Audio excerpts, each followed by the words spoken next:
नमस्कार बच्चों। मैं Sushil Saini, government model senior secondary school Dholera, Nangal Chaudhary, Nangalgarh, Haryana.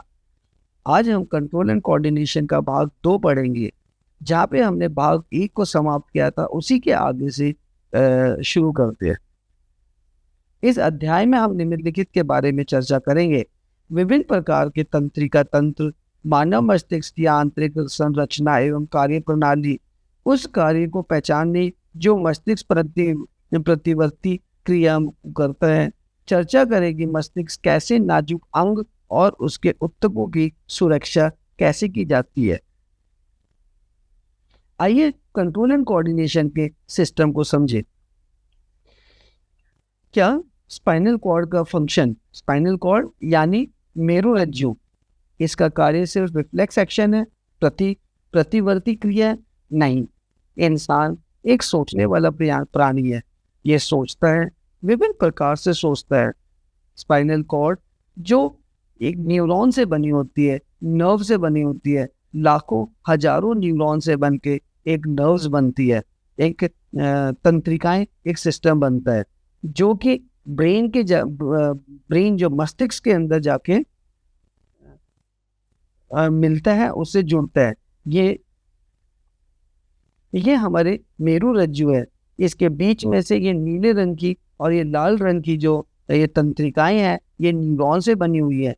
किस प्रकार से ये मेरुरज्जु से जुड़ी होती है? संचार यहाँ से माध्यम से प्रोसेस होके ब्रेन में पहुंचता है और ब्रेन से स्पाइनल कॉर्ड के माध्यम से ऑर्गन्स के पास इंफॉर्मेशन पहुंचती है, सूचना पहुंचती है। उसके हिसाब से ये कार्य करता है। ये हमारा मस्तिष्क है, जो ब्रेन है, जो मेन कंट्रोल करते हैं जो भी सूचनाएं हमारे शरीर में पहुंचती है, और ब्रेन से जो सूचनाएं हमारे अंगों में पहुंचती है।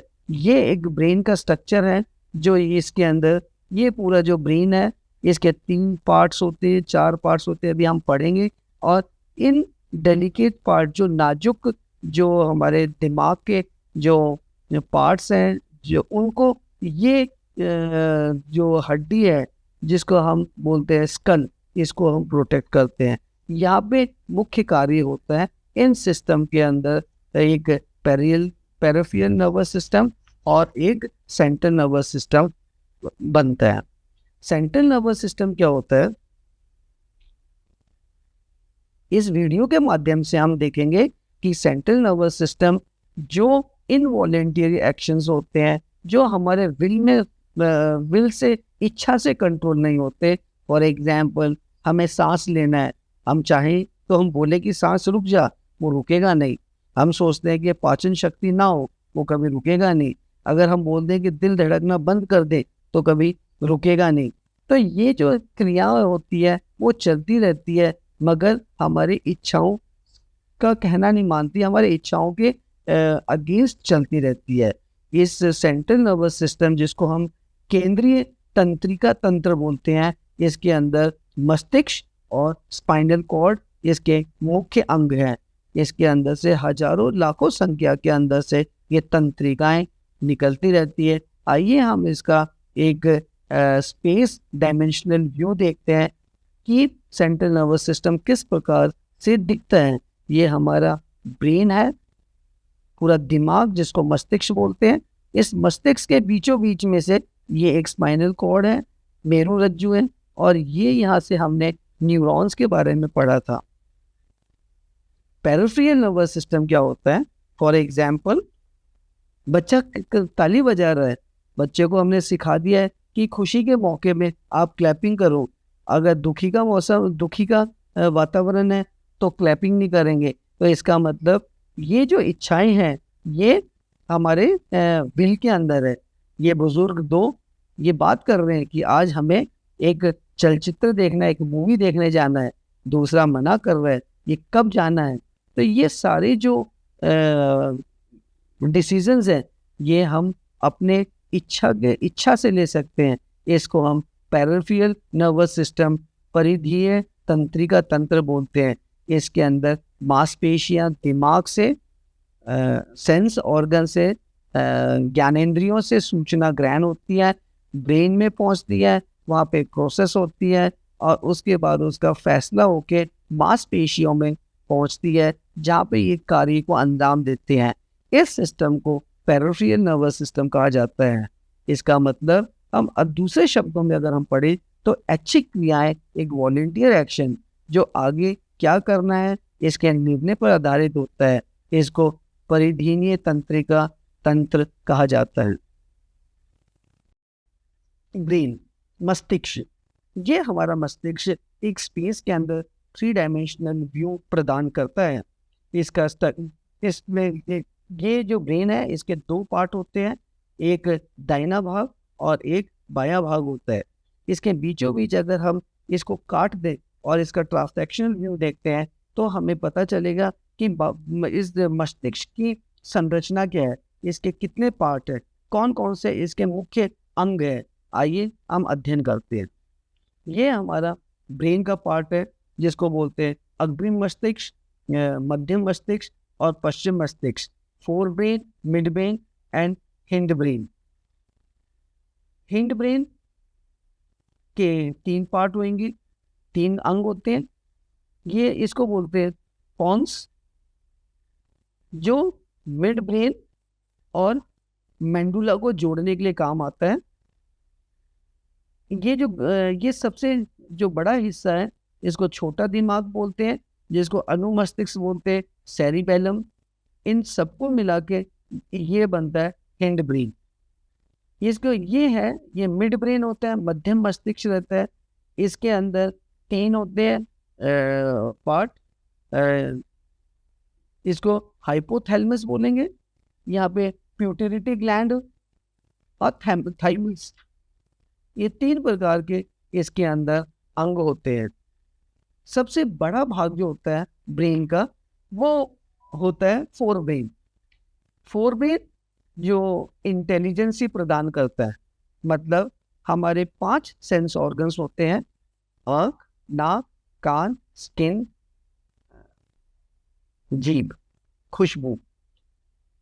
यहाँ से ये सूचना हमें प्राप्त होती है और ये सूचना यहाँ पे इस मस्तिष्क में, ये जो सबसे बड़ा ब्रेन है इसको फोर ब्रेन या अग्रिम मस्तिष्क कहते हैं। ये सारे वॉलेंटियर एक्शंस जो हमारे ऐच्छिक जो कार्य होते हैं वो यहाँ से कंट्रोल होते हैं। सपोज जो सोचने का जो कार्य होता है वो हमारे फोर ब्रेन से होता है। लर्निंग, जो भाषाओं को सीखना होता है, ये हमारे फोर ब्रेन से होता है। उदाहरण के तौर पे सपोज हमने एक चित्र दिखाया, सपोज एक कुत्ते का चित्र दिखाया, तो हमारे दिमाग ने उस चित्र को यहाँ पे अंकित कर दिया कि ये कुत्ता ऐसे दिखता है। मगर हमने थोड़ी देर के बाद उसी को हमने एक घोड़े का चित्र दिखाया, तो हमारे मस्तिष्क में ये एक मेमोरी स्टोर हो गई थी, कुत्ता इस प्रकार से है, और इसके अंदर इंटेलिजेंस ही आ गई कि हम उसके अंदर संधि विच्छेद कर सकते हैं कि ये कुत्ता है और ये घोड़ा है। इस प्रकार की इंटेलिजेंसी जो है वो अग्रिम मस्तिष्क में आ गई है। हमें सेंस करने की जो चेतना है वो हमें अग्रिम मस्तिष्क में मिलता है। हमें भावनाएं मिलती हैं, जिस प्रकार से एक डर, स्कैरिंग, प्यार और पेन। ये जो कार्य, ये जो भावनाएं हैं वो फोर ब्रेन के अंदर समाहित है। फॉर एग्जाम्पल हमें बोला कि हम तुम्हें दिल से चाहते हैं, मगर ये दिल से नहीं चाहते। दिल तो कुछ काम ही, दिल तो धड़कता है, मगर चाहना क्या होता है, प्यार करना कहाँ होगा? प्यार करना ये अग्रिम मस्तिष्क में होता है। मगर जो चेतनाएं होती हैं, जिस प्रकार से हंगर, भूख, स्लीप, निंद्रा और प्यास, थर्स्टीनेस और स्लीप, जो नींद आ रही है आपको, एंगर, गुस्सा, वो हमारा ये जो ग्लैंड है जिसको हाइपोथैलेमस ग्लैंड बोलते हैं, ये कंट्रोल करता है अचेत क्रियाएं जो होती हैं, और कुछ होती है वॉलेंटियर्स। एक वीडियो के माध्यम से देखेंगे कि खाना रखा हुआ हमारे पास, आंखों से देख रहे हैं तो हमें रोटी का चित्रण हमारे फोर ब्रेन में आ गया, ये पनीर की सब्जी है और ये आलू की है। तो इस प्रकार से हमारे फोर ब्रेन ने ये डिस्टिंग्विश कर दिया है कि कौन सी पनीर की है, कौन सी आलू की, कौन सी गोभी की है। ये जो सूचनाएं हैं ये हमारे सेंस ऑर्गन से मिली और हमारे फोर ब्रेन के अंदर जाके स्टोर हो गई है। Parts of the mid brain, ये हमारे मस्तिष्क के भाग, जो मध्य मस्तिष्क है, ये सबसे छोटा ब्रेन है। इस प्रकार से ये जो ब्रेन का जो मुख्य कार्य है, ये कार्य ये फोर ब्रेन और हिंड ब्रेन को जोड़ने के बीच में जो कंट्रोल एंड कोऑर्डिनेशन है, इनवॉलेंटियर जो एक्शंस हैं वो कंट्रोल करता है। यहाँ पे जैसे हमने डिस्कस किया था, दर्द, नींद, जागने के चक्र के महत्वपूर्ण भूमिका को निभाता है। इसका कार्य बहुत कम होता है, सबसे ज्यादा फोर ब्रेन और हिंड ब्रेन का होता है। मस्तिष्क के भाग जो पश्चिम मस्तिष्क होता है, हिंड ब्रेन, जिसके मुख्य अंग होते हैं पोन्स एंड मैंडुला। ये जो हिस्सा जो मैंडुला है, ये जो मैंडुला और मिड ब्रेन के जो बीच के अंदर जोड़ने की जो कड़ी है उसको पोन्स बोलते हैं। ये साइड में जो अपना एक गोला सा ये जो आप देख पा रहे हो इसके अंदर, ये है सेरिबेलम। इसका मतलब ये एक छोटा दिमाग होता है।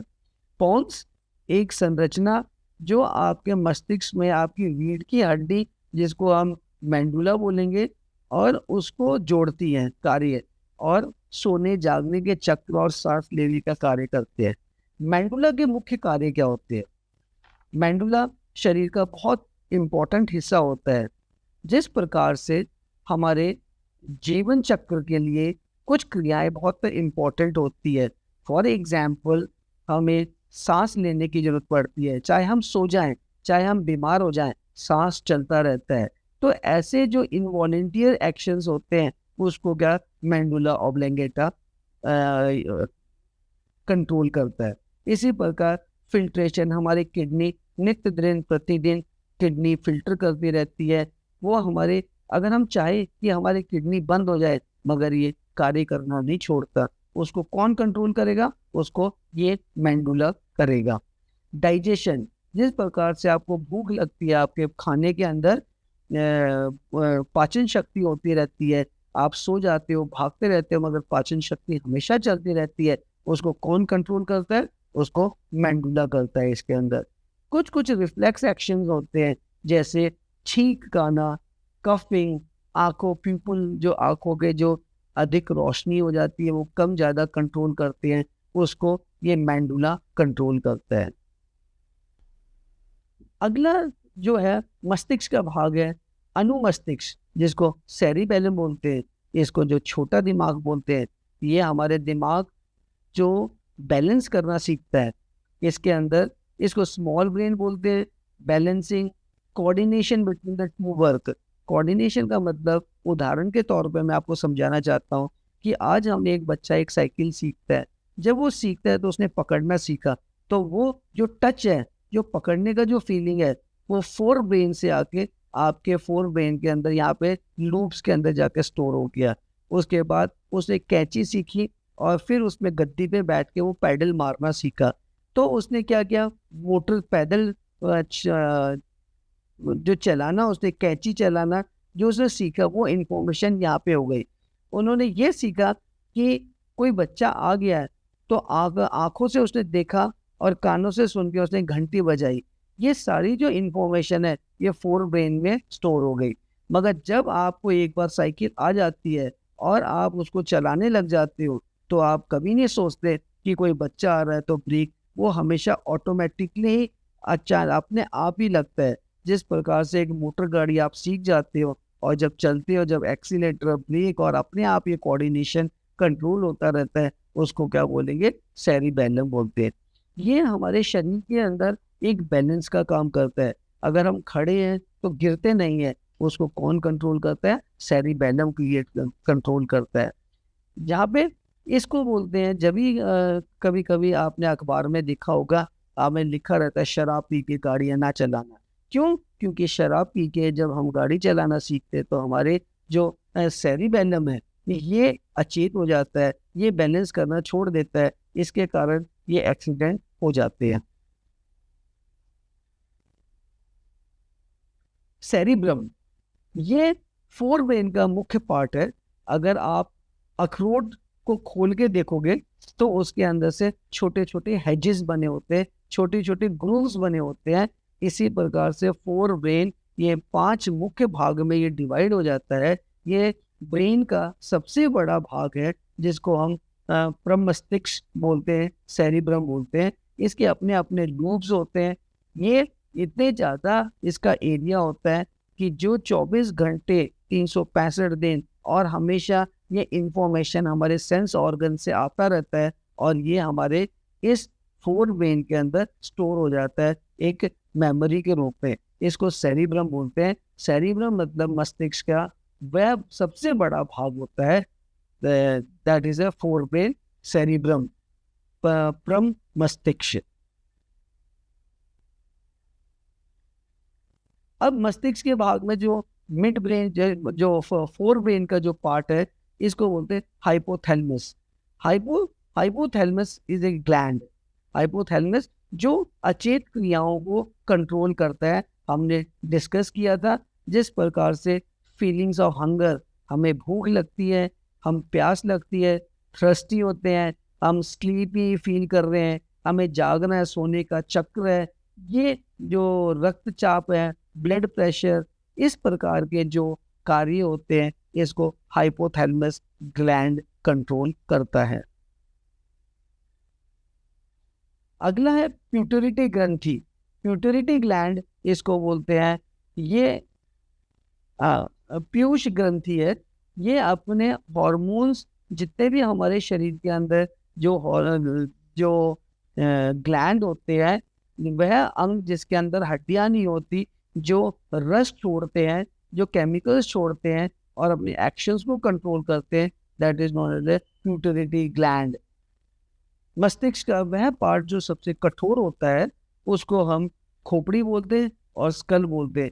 एक हड्डी के बॉक्स के अंदर के तरल पदार्थ होता है, एक गुब्बारे के मस्तिष्क जैसा होता है। इसके अंदर पानी भरा होता है, एक फ्लूइड भरा रहता है ताकि इसके अंदर ये सुरक्षित रह सके।